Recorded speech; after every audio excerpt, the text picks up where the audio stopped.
West African Examination Council has introduced a new initiative allowing students to reset their failed West African senior secondary examination papers as early as January and February 2025. This significant move eliminates the wait for the next private exam cycle, enabling students to improve their grades and progress academically without delays. According to the report, students who access their result now and realize they need to reset one or two papers have until 8th January to register online through Waec website. The exams will take place from 24th January to 15th February 2025. The exams will initially be conducted in regional capitals due to the limited number of candidates. Prospective participants are urged to complete their registration by January 8. Waec, however, expressed optimism that the initiative will allow candidates to quickly improve their grades and qualify for the next cycle of admissions, avoiding a year-long delay in academic progress. This will form the basis of the program. Thanks for being there. I'm your carrier, Clinton. Welcome.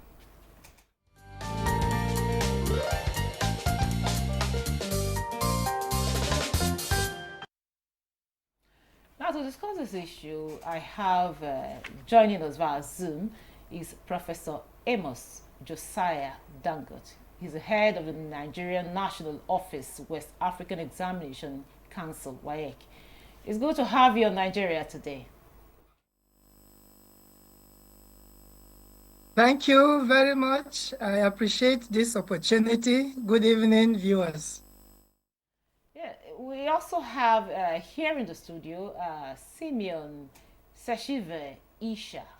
He's the principal Pace Setters College, Guzape, Abuja. It's a pleasure to have you in Nigeria today. Thank you very much. I'm happy to be here. Now, we'll start with you, Professor Amos. Now, talk to us. What is the idea behind the initiative to have students reset their failed papers in January and February by Waec? First and foremost, permit me to correct this impression. I am not a professor. I have a doctorate degree. So, and just like you said, I'm the head of Waec Nigeria. There is a little mix-up in the perception on this receipt issue. So, to start with, the West African Examinations Council conducts basically two types of examinations. It does the West African Senior School Certificate Examination for school candidates, and it also does for private candidates.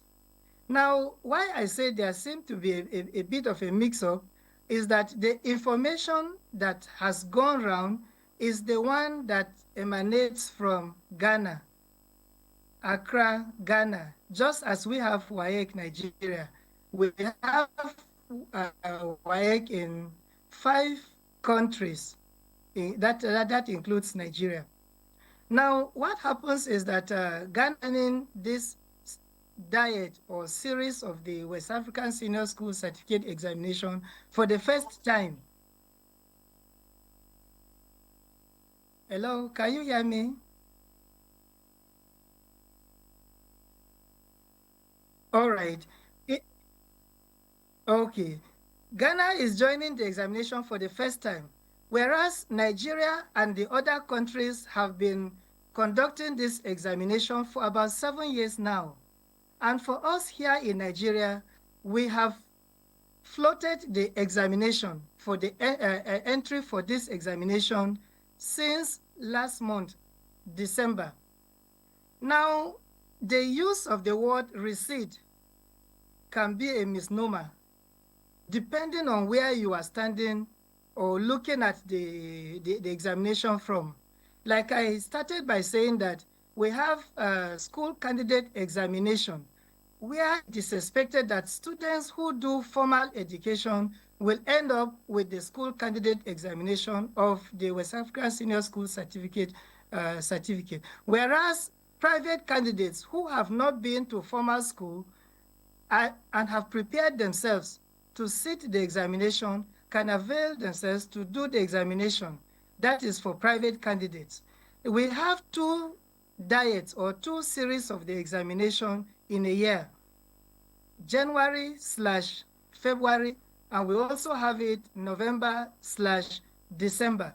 So you see, if a candidate or a student finishes his formal education and has taken the school candidate examination, he can then, and there's a missing link, the student has not made one or two papers or more, that student can enroll into the private candidate examination, which comes in January or it comes in November. Now, for the private candidate who has done the private candidate examination and has not made the paper can still do another private candidate examination. So normally, private candidates will not go to sit school candidate examination, whereas school candidate examination candidates that have not made their papers can now sit for the private candidate examination where there is a deficiency. That's why I said it depends on where you are looking at it from. So a candidate who has done school candidate examination and has not made the requirement can now go to, as was put out in the media, Resit, to remedy the deficient paper. Now, Dr. Amos, talk to us, because I seem to be a little bit confused here. What is different between what you're talking about and what has been happening in the past? Because back then, we write the normal Waec in the school, then we go to the one they call GCE. It's still part of the private, just like you mentioned. We do the one in school, and probably your results are not complete. Probably you didn't make some subjects. You now go back to do the GCE. So is that what you're saying now, or is it different?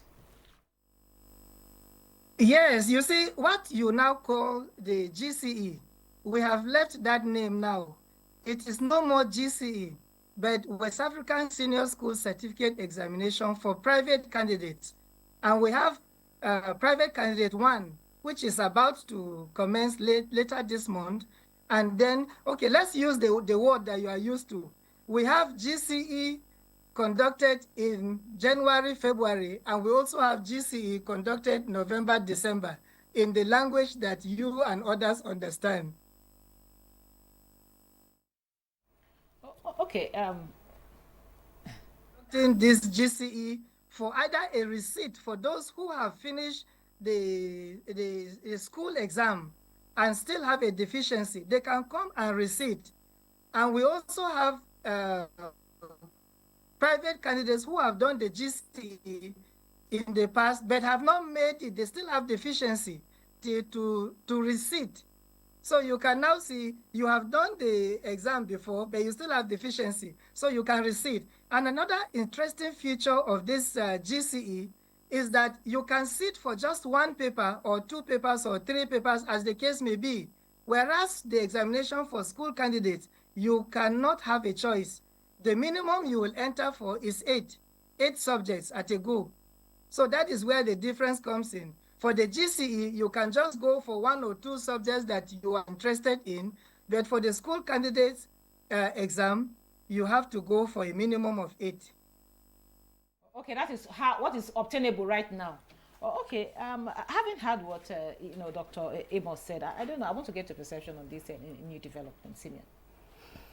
Yeah, well, I was paying attention keenly to what the doctor was saying, and I was also trying to make out, because the perception I had about the receipt was that the candidate who fails, maybe the normal exam can come back maybe a month or two, immediately after the results are released, to remedy, register immediately. That was a different arrangement made. I didn't think that it was part of the GCE or the continuation of the GCE or the reshufflement of the GCE. But from what I understand, is just the same GCE but this time will be written in January and February.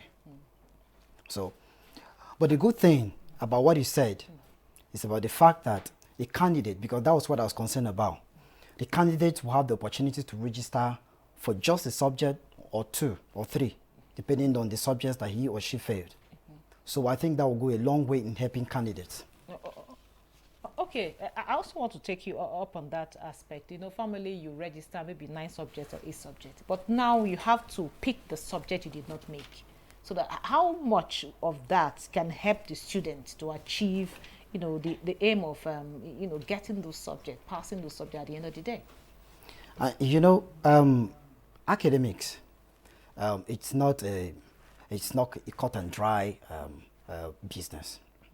And when when you're talking about intellectual management, especially on the part of students, I mean, you're dealing with emotions, and you're dealing with a lot of factors that come to play. One, you talk about the student's readiness. That's preparation. Now, I know for a fact that the student who has done incredibly well in Waec, of course, but misses just one paper, will be emotionally downcasted, will be traumatized. So, and most instances is just English or math, which are the major subjects. So, if you give the students the opportunity to come back and register, that will go a long way in helping them in academics. Okay, now back to you, Dr. Amos.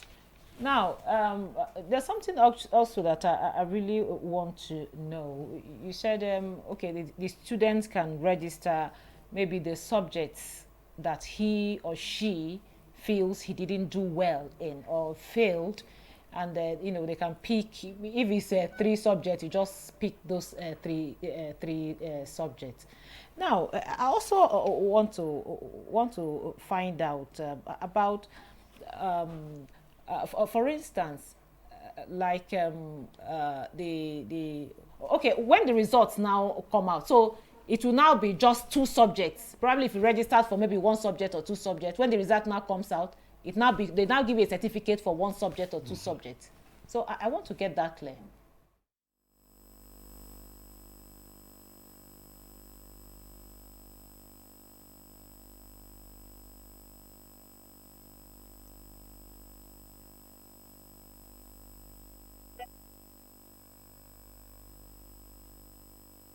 Dr. Amos, okay, now I was asking, I said the students, just like you rightly said, having maybe failed the other, a subject or 2, can now go and register for those 2 subjects. I say, if it just, okay, it's like we lost him. So you understand what I'm trying to say? Yes, I get, you know, I had the same reservations too. In fact, it was a question I was also going to ask him, because, you know, when I heard of this development, the first thing I did was to get in touch with my students. Being in an academic environment offers you the opportunity to sample students' opinions and just get a feel of what they think about these developments, because they affect them directly. And I heard different and wonderful perspectives from students. And these were the same questions that were coming up. You know, most of the students were concerned. If they fail a paper or 2 and they have to resit, now, are they going to have 2 certificates? Are they going to combine, or will they correct the initial certificate with the failed papers? Will they change? Those were prevalent questions that were coming up. Okay, let us ask Doc now. It's like he's back. Now, Doc, I was asking, you rightly mentioned that if, for instance, a student fails 1 or 2 subjects, that he can register for these subjects, maybe 1 or 2. So are they going to get a certificate for just that 1 subject or 2 subjects? Yes, sure. Even if it is the pass is at a pass level, they will be given a certificate showing that 1 pass we do not give certificates when it is a complete failure. But as long as it is a pass or a credit, we do give. And you will also recollect that the system we have allows a person to combine two results. In most instances, the requirement will be that 5 credits, including English and Math, at one sitting, or 6 credits, including English and Math, at not more than 2 sittings. So you can actually combine the results, but we cannot replace. So whereas if a candidate sits the 2 examinations and has, let us say, 6 credits or 7, 8 credits in each of the results, they can decide to use one or use both. It's allowed. And I want to also point out here that the GCE, which you know, and the school candidate examination are of the same standard, because it is the same syllabus that the examination is drawn from. So it is of the same standard. Okay, okay. Talk to us about for those that their results were cancelled. People that their results were cancelled, maybe for one reason or the other. Tell us more. Are they also eligible to register for this exam? It depends on the nature of the malpractice.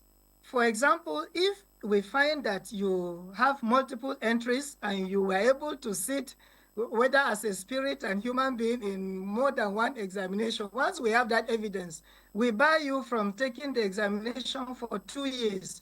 Whereas if it is malpractice that involves collusion or use of handset, that will just affect the examination concern. So it depends on the type of malpractice perpetrated. Now I want to point out to us, there's a good development. If a result is pending, withheld for whatever reason, on the website, we have a feature that will enable the candidate or the school to know why the result was withheld. And it also has a feature on the web page to allow the candidate make a representation, a kind of defense. If we say that it was reported that you colluded to answer the questions, and for that reason we are withholding your result, and you have a reason beyond what we know to tell us maybe on that day you were in hospital, so you couldn't have colluded when you are in hospital. So when you make your representation, we will investigate, and if you are exonerated, your result will be released. So these are the recent developments that have come in. Okay, now I also want to get a perception of this on this development. How do you think it will affect the students? Well, let me start by commending the Waec, West African Examination Council, for this credible initiative. Like I said, when I was listening to John Kapi, the head of public affairs at Waec, I think these were the questions that were running through my mind. And Doc has done a fantastic presentation. He's doing his best to answer some of these questions that I had in mind when I walked in here. But of course, this, as much as it's an incredible initiative, it's not just enough to just limit it to, it's not just enough to just talk about getting 1 or 2 students receipt their papers. I also want to add, the West African Examination Council should try as much as possible to fast track the release of the chief examiner's report. Because in the academic cycle, that is very crucial for the students. Yes, you can get the students to receipt and all of that. It's not just enough to get them to receipt. But if they get the chief examiner's report, if the WAEC fast track the chief examiner's report, the release of that report, it will help the students to prepare adequately, to know where they may have gone wrong and the areas where they need to focus on. I heard him mentioning key areas like that, and that's going to be very crucial for the students. Being in academic cycle, I must say, I come from a very stringent academic setting, Paysetters group of schools. It's one of the very best schools in Abuja, and we have a You pay track for record. advertisement. I hope you know that. You have to pay for We have, I have to say this, because that's, I'm talking about my experience, because I have to bring that to bear as well. Yeah. Because my workspace, because I can't, of course, draw experiences elsewhere. It has to be within my environment. And I can tell you, we have a wonderful track record of academic excellence in Waec. Why I'm saying this is because our students, these are the areas where we focus on. When you talk about receipt, now how will it help the students? Yes, we can receipt, but at the academic level, at the school level, we have to look at ways to help the students not just to receipt, but to pass. So what do we do to ensure they don't receipt? Okay. So we'll have to ask Doc that. Doc, what is the council doing to expedite the release of chief examiner's report? Because he has said it here now. Seshive has mentioned that. So talk to us about that. All right, I want to happily say that we have gone beyond the chief examiner's reports because we are interested in candidates passing examination. So we have also come up with other innovations that will help teaching and learning at the teacher level and at the student level. Now, to start with, we have what we call the e-study. You can go online and study. After you study, you take a test and you get your result released through the e-study platform. We also have compiled past questions and answers. That is past questions with their answers or marking scheme into booklets, which for the first time, we are making it available to schools and to students. So I want to urge all that will be our candidates, either now or in future, to ensure that they get copies of these past question papers and marking schemes. They are in books form. Okay, Simeon, of course, you heard what Doc said about that. So, what do you say to that? Well, A lot of innovation to ensure that some of these issues are taken care of. That's a wonderful initiative. Like I said, it's what I was very concerned about. I must say, Waec, of course, is the best example in Nigeria. I mean, they have the records to show for that. And as a matter of fact, the students, when you talk about Waec and student, let me say this, okay, I may digress a little bit, but this is crucial. Why I was very excited about this initiative was the fact that, one, it will help go a long way in helping curb student dropout rates. Because most students who write Waec and fail, and they have to come back and write, suffer trauma. I can tell you that for free. They suffer trauma. So when they have the opportunity to receipt, at least they know that the gap between that time they're writing at the end of the year will not be that expansive. So they can still catch up with their mates. Yes, they will not see their mates, go along, ahead of them. Exactly. Far ahead of them. Exactly. But I remember back in my day when I was writing Waec, and I have I knew 3 or 4 students of my friends who wrote Waec 3, 4, 5 times. All right. Thank you very much, Simi. I really wish we had more time to talk about all of this. But then, of course, you've made quite a lot of points there. And this is where we draw the curtain for today's episode of Nigeria Today. A very big thank you to Simeon Seshive Isha. He's a principal, Besetas College, Guzape, Abuja. Thank you so much for your time and your contribution. And of course, we had via Zoom all the way from Lagos, Dr. Amos Josiah Dangot. He's the head of Nigerian National Office, West African Examination Council. Waec. Thank you so much for your time and your contribution. And thank you for being part of the program. Remember, Nigeria Today airs every weekday at 7:30 p.m. on NTA News 24. You can also check out this episode and others on www.youtube.com/NTA News 24 Hub. I'm Ikaria Clinton. Goodbye.